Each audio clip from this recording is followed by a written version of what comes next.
स्वागत है बच्चों, आप सभी का आपके अपने YouTube channel online learning with Ankita में। आज हम कक्षा 8वीं के इंग्लिश टेक्स्ट बुक पूर्वी के unit number 1 wisdom weed and wisdom के chapter number 1 the weed that own heart मतलब वो बुद्धिमत्ता जो हृदय जीत लेती है, उसके विषय में हिंदी में पढ़ेंगे। तो इस कहानी में विजयनगर एम्पायर के राजा कृष्णदेवराय, उनकी पत्नी तिरुवलंबा और उनके अष्टदिग्गजों में से एक तेनाली रामकृष्णन के विषय में दिया गया है। तो कहानी कुछ इस प्रकार है कि विजयनगर एम्पायर जो था अपने ग्लोरी, अपने वेल्थ, कल्चरल अचीवमेंट की वजह से बहुत अच्छी तरीके से जाना माना जाता था। उनके जितने भी रिस्पेक्टेड एंड फेमस राजा थे, उनके बीच में से तेनाली रामकृष्णन का नाम बड़े ही बुद्धिमान और पावरफुल राजाओं में से आता था। उनके समय को विजयनगर एम्पायर का गोल्डन एरा भी माना जाता था। विजयनगर एम्पायर को कृष्णदेवराय ने अपने आर्ट, लिटरेचर, आर्किटेक्चर की वजह से बहुत ज्यादा फला फुलाया था। मतलब उन्होंने बहुत अच्छा शासन किया था।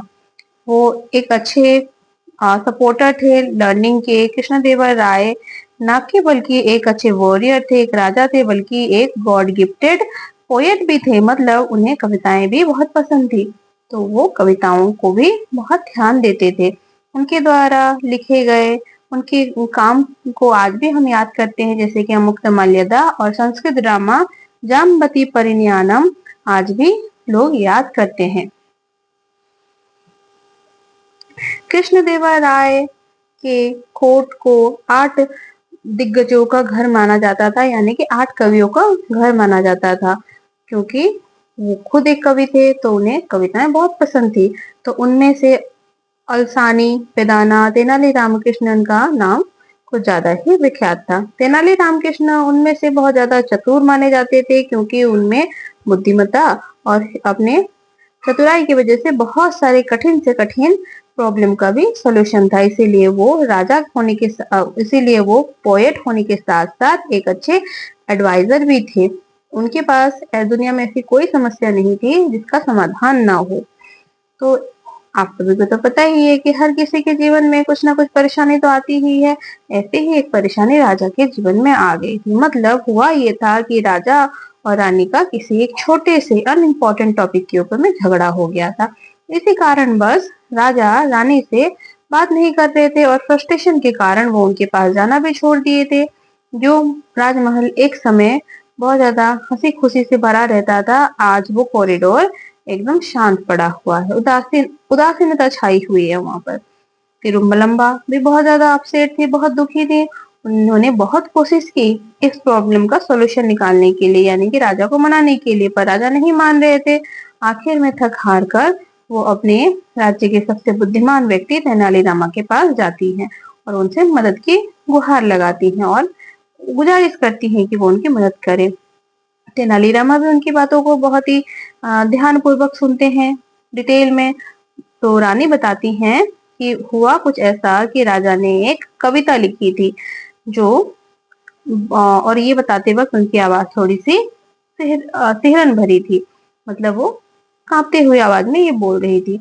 It was filled with vigour expression, मतलब कुछ अनक्लियर चीजें थी। मतलब उसमें सन था, मून था, स्टार था, ब्यूटीफुल स्काई था, पर कुछ भी सेंस नहीं बन रहा था। यानी कविता कुछ अच्छे से समझ नहीं आ रहा था। जब राजा अपने उस कविता को अपने मंत्रियों के पास गए थे सुनाने के लिए, तो हर किसी ने कोई ना कोई बहाना बनाकर वहां से वो चले गए। आखिर में राजा रानी के पास आए तो रानी कहती हैं कि लेट इवनिंग हो चुकी थी और वो दिन भर के थकान के कारण बहुत ज्यादा थक चुकी थी। तब राजा उनके पास आते हैं और वो कविता सुनाना चाहते हैं। तो होता ये है कि रानी थक जाने की वजह से थोड़ी सी जम्हाई ले लेती हैं। वो बोलती हैं कि मैंने एक बार नहीं 2-3 बार जमाई ले ली। तो इस वजह से राजा को ये डिसरेस्पेक्टफुल लगा। उनको लगा कि बाकी मंत्रियों की तरह ये भी उनकी बात नहीं सुनना चाहती हैं। इसीलिए वो वहां से बिना कुछ बोले चले गए, रानी से नाराज होकर। और तब से वो मेरे से बात नहीं कर रहे हैं, ऐसा रानी ने तेनालीरामा को बताया। तो तेनालीरामा भी सुनते हैं उनकी बातों को और बोलते हैं कि मुझे इस प्रॉब्लम का सॉल्यूशन निकालने के लिए महारानी कुछ समय चाहिए होगा, क्योंकि उसके लिए मुझे एक स्ट्रेटेजी बनानी पड़ेगी। तो फिर रानी भी बोलती है कि तुम ही मेरे आखिरी उम्मीद हो, तो तुम्हें अपने तरीके से इस प्रॉब्लम का सॉल्यूशन निकालना होगा, ठीक है तुम समय ले लो और मेरे इस प्रॉब्लम के सॉल्यूशन को निकालने के लिए हाँ कहने के लिए धन्यवाद, बहुत खुश होती हैं और भी वो बहुत ज्यादा उन्हें धन्यवाद जताती हैं। अगले दिन सुबह होती है, कोर्ट जैसा रॉयल कोर्ट जैसा बैठता है वैसा बैठा रहता है। मिनिस्टर्स, स्कॉलर और जितने दरबारी होते हैं सब कोई कोर्ट रूम में होते हैं। कोर्ट रूम भरा हुआ रहता है, कोर्ट रूम सजा हुआ रहता है और वहां पे सूर्य की किरणें खिड़कियों से आती रहती हैं और फर्श भी चमक रहा होता है। राजा भी अपने राज वेशभूषा धारण करके अपने राज सिंहासन पर बैठे हुए होते हैं, पर उनके चेहरे को देखने से ये साफ पता चल रहा था कि राजा अब अपने झगड़े के बारे में, यानी कि अगले दिन हुए अपने झगड़े के बारे में रानी के साथ जो हुई थी उसके बारे में अभी भी सोच रहे हैं, यानी कि अभी भी वो झगड़ा उन्हें परेशान कर रहा है। फिर कोर्ट का डिस्कशन आरंभ होता है। कोर्ट में एक इम्पोर्टेंट टॉपिक के ऊपर में बात हो रही थी, वो था उनके राज्य में धान की खेती के ऊपर में। सारे मिनिस्टर एक एक करके आते हैं, सबको ही अपना अपना आइडिया बताते हैं, सबको ही अपना अपना सजेशन देते हैं। कुछ इरिगेशन नेटवर्क के बारे में बताते हैं, मतलब सिंचाई के बारे में बताते हैं, कुछ अच्छे खाद्यसार के बारे में बताते हैं। तो उसी बीच तेनालीरामा कोर्ट के एक कोने में खड़े होकर हल्की सी चेहरे पर मुस्कान लिए सबको सब बात सुन रहे होते हैं। आखिर में राजा तेनालीरामा को बुलाते हैं, तब कोर्टरूम शांत हो जाता है, सबकी निगाहें तेनालीरामा के ऊपर टिक जाती हैं। रामा आते हैं, वो राजा को बो डाउन करते हुए सम्मान जताते हुए बोलते हैं, महाराज मैं आपके लिए एक क्रांतिकारी तरीके की सीड लेके आया हूँ, बीज लेके आया हूँ धान की। अगर हम इसको लगाएंगे तो जितना पैदावार अभी हमें मिलता है उससे 3 गुना ज्यादा मिलेगा। तो फिर कोर्टरूम में हर तरफ सब कोई बातें करने लग जाते हैं हल्की आवाज पर।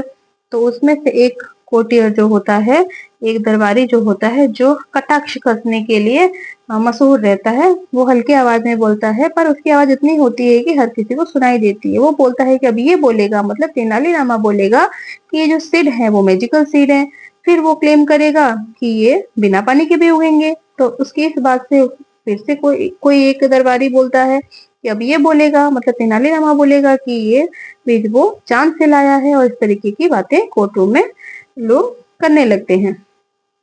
राजा भी बात को सुनते हैं और फिर तेनालीरामा को बोलते हैं कि अगर हम इस तरीके के बीज को बोएंगे तो हमें स्पेशल तरीके की सॉइल की जरूरत पड़ेगी, अच्छे मैन्योर, पेस्ट और इंसेक्ट रिपेलेंट की जरूरत पड़ेगी। अगर फिर बाई चांस ऐसा कुछ हुआ कि हमारा फसल बर्बाद हो गया तो हमारे किसान भाई बहुत ज्यादा सफर करेंगे, यानी बहुत प्रॉब्लम में पड़ जाएंगे। तो रामा हल्के से स्माइल के साथ बोलता है, हाँ महाराज आप ये तो सही बोल रहे हैं, पर इसमें इन बीजों की क्या गलती? गलती तो उस इंसान की होगी ना जिसको लगाएगा।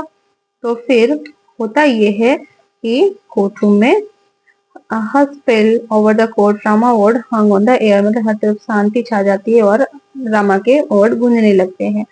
तो राजा अपने आईब्रो को, भौहों को सिकुड़ते हुए बोलते हैं कि क्या गलती हो सकती है, मतलब उस इंसान में क्या गलती है कि वो सीड लगाएगा तो उसकी फसल खराब हो जाएंगे? मेरे को ये बात समझ में नहीं आई, जरा बताना। रामा अपने बातों पर जोर डालते हुए फिर से बोलता है कि महाराज अगर कोई इंसान अच्छे तरीके से अपने बीजों को ना लगाए तो उसको कैसे करके अच्छी हार्वेस्ट मिल सकती है? अगर कोई इंसान को आदत हो कि वो जम्हाई लेता हो तो वो जब अपने बीजों को लगाएगा तब तो अच्छी तरीके से अपने बीजों को इवनली स्प्रेड नहीं करेगा, तो अच्छी तरीके की फसल कैसे उग सकती है? तो उसी बीच सब कोई रामा की बात को सुनकर हंसने लगे। तो राजा भी उसकी बातों को हल्के में लेते हुए बोलते हैं कि ऐसा कैसे हो सकता है कि कोई अगर जमाही लेगा तो उसकी फसल बर्बाद हो जाएगी? तो रामा फिर से बोलता है, वो बार बार जमाई की बात इसलिए बोल रहा रहता है रामा क्योंकि वो राजा को रानी के साथ हुए झगड़े के बारे में याद दिलाना चाहते थे कि जमाई लेना कोई डिसरेस्पेक्टफुल वाली बात नहीं होती है। तो फिर राजा को याद आ जाती है अपनी और रानी के बीच हुए जमाई लेने पर हुए झगड़े के बारे में। तो रामा बताते हैं कि महाराज जमाई लेना तो उतना ही नेचुरल है ना जितना नेचुरल हमारा सांस लेना है। तो फिर राजा को मन ही मन ये रियलाइजेशन हो जाता है कि अगर मेरे को पता होता कि जमाई लेना एक डिसरेस्पेक्टफुल वाली बात नहीं होती है तो मैं कभी भी रानी के साथ झगड़ा नहीं करता। और फिर राजा अगले इवनिंग को, उसी इवनिंग को कोर्ट खत्म होने के बाद रानी के पास जाते हैं। और फिर इस बार उनका एक्सप्रेशन एकदम सॉफ्ट हो गया था। वो बहुत प्यार से रानी से बात करते हैं, बोलते हैं तिरुबलम्बा। उनकी आवाज बहुत ही जेंटल होती है और बोलते हैं कि मैं मूर्ख था, मैंने बहुत ज्यादा ओवर रिएक्ट कर दिया और इसीलिए मैं तुमसे माफी मांगने आया हूँ। रानी तो इसी बात के इंतजार में थी। रानी भी स्माइल करती हैं और रिप्लाई देती हैं कि अगर आप चाहें तो हम अपने झगड़े को यहीं छोड़ देते हैं और मैं अभी आपके कविता को सुनने के लिए पूरी तरीके से रेडी हूँ। तो रामा, जिसने कि इस झगड़े को सुलझाया था, अभी वो विजयी महसूस कर रहा होता है।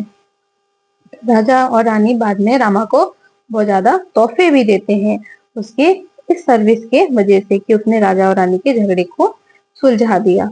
और फिर जो रॉयल कपल यानी कि राजा और रानी के झगड़े होते हैं वो खत्म हो जाता है और वो फिर से वापस से वैसे ही रहने लगते हैं जैसे पहले रहते थे और अभी राजमहल में फिर से खुशियां छा जाती हैं बच्चों। तो बच्चों, इसी के साथ ये कहानी यहाँ पे खत्म होती है। आशा करती हूँ कि आप सभी को ये चैप्टर अच्छे से समझ में आ गया होगा हिंदी में। तो